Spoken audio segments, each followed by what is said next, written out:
Namastê, eu sou Alden, professor de yoga.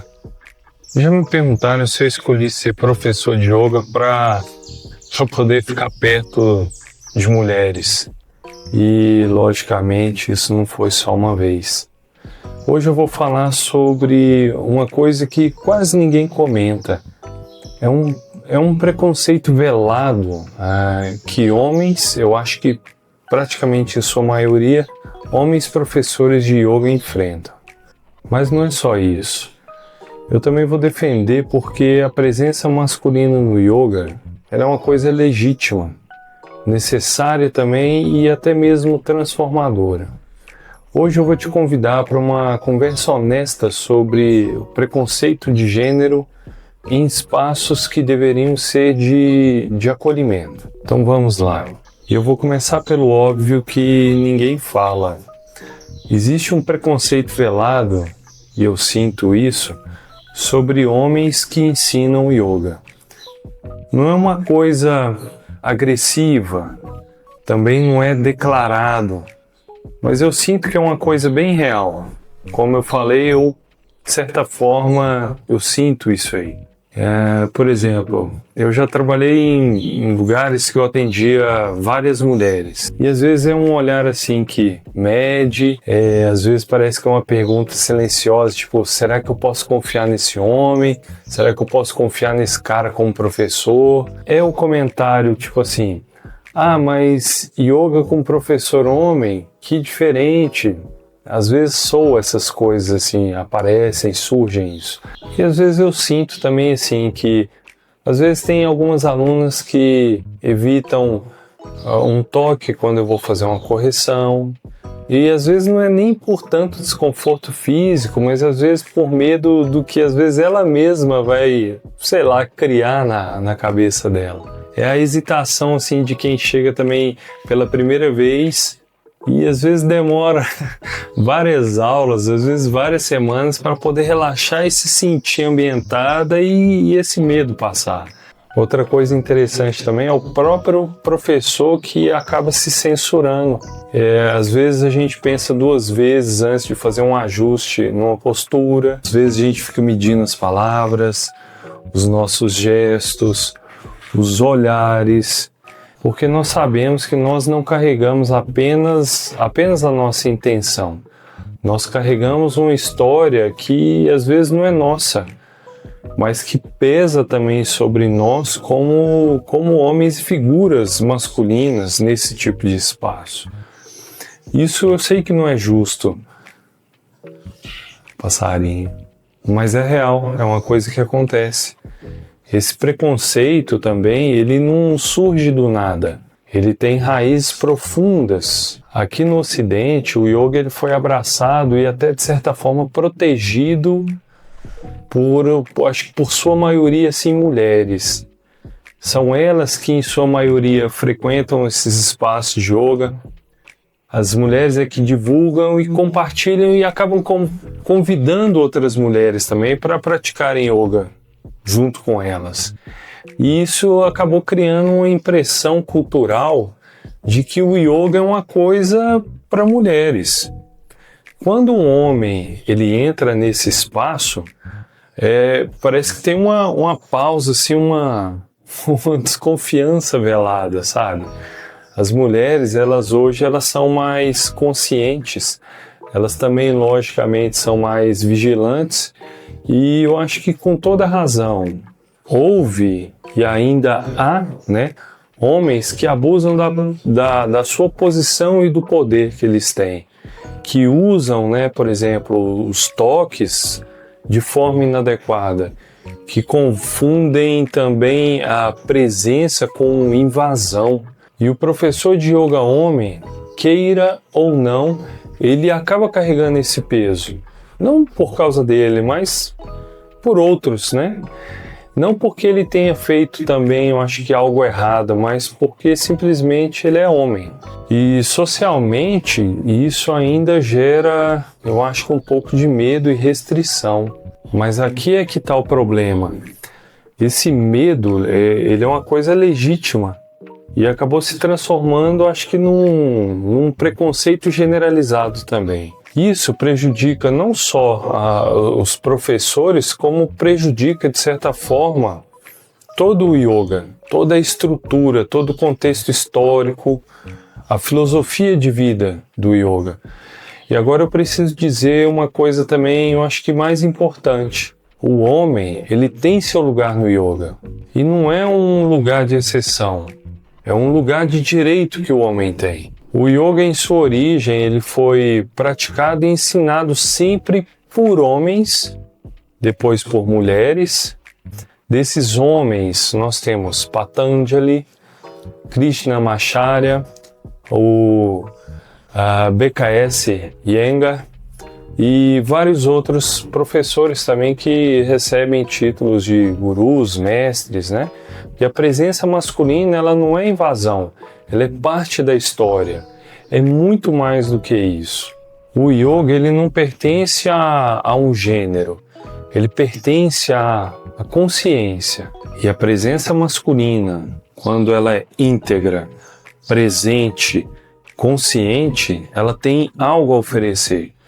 Ela traz firmeza sem rigidez, ela traz a presença sem invasão e ela também traz força sem dominação, sem a dominação do outro. O homem que ele ensina yoga com verdade, ele não está ocupando o espaço feminino, ele está honrando uma prática milenar que foi de todos, foi entregue para todas as pessoas. E quando a gente nega isso, quando tratamos a presença masculina como suspeita por padrão, a gente simplesmente está reproduzindo o mesmo erro que às vezes a gente fica criticando. Julgar alguém pelo gênero e esquecer da presença e toda a construção daquela pessoa. Mas dizer que o homem ele tem lugar no yoga não significa ignorar a responsabilidade. Isso muito pelo contrário.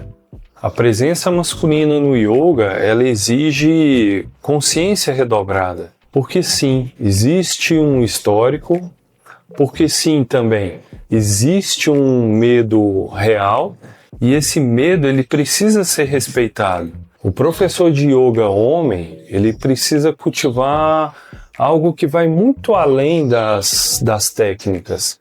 E é uma coisa que se chama integridade. A integridade, quando a gente fala nessa palavra, ela não é apenas uma coisa moral. É o alinhamento entre do que se fala, o que se sente e o que esse cara faz. É estar inteiro em cada ajuste, em cada orientação e também em cada olhar. É saber que o espaço da prática, a sala de yoga, o yoga shala, é um lugar sagrado. E esse lugar, ele precisa ser mantido limpo de qualquer ambiguidade. E aqui que tá, eu acho que aqui é que tá a diferença. A integridade, ela não é uma resposta ao preconceito. Ela é a postura de quem ensina yoga, independente do gênero. Mas para nós, os homens, ela se torna também um testemunho de que é possível ser homem, a gente também poder cuidar, tocar e eu acho que acolher,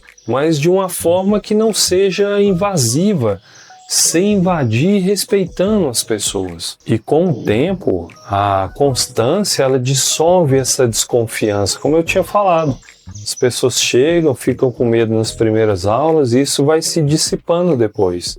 Não é porque o professor provou alguma coisa, mas porque a presença verdadeira, ela se revela por si mesma. E antes de eu encerrar, eu preciso falar de uma outra camada também, de preconceito que quase ninguém menciona também. É o preconceito religioso. Ainda há quem olhe, por exemplo, o yoga com desconfiança, associa o yoga a práticas espirituais estranhas, a alguns rituais que às vezes não são compreensivos para essas pessoas. E quando você é homem, por exemplo, e você ensina yoga, esse preconceito parece que ele ganha uma outra dimensão, como se a figura masculina ela intensificasse esse medo, né, de influenciar e manipular, como se o professor homem ele tivesse mais poder, né, de conduzir as pessoas para uma coisa assim muito errada. Mas a verdade também ela é muito simples. O yoga não é religião. É uma prática de autoconhecimento, de consciência corporal e de respiração, presença no momento. Ele não exige nenhuma crença. Ele só convida as pessoas a experiências. E quem ensina com clareza, eu acho que sabe que o yoga, ao invés dele ficar dividindo, né, homens para cá, mulheres para cá, o yoga é união, ele une.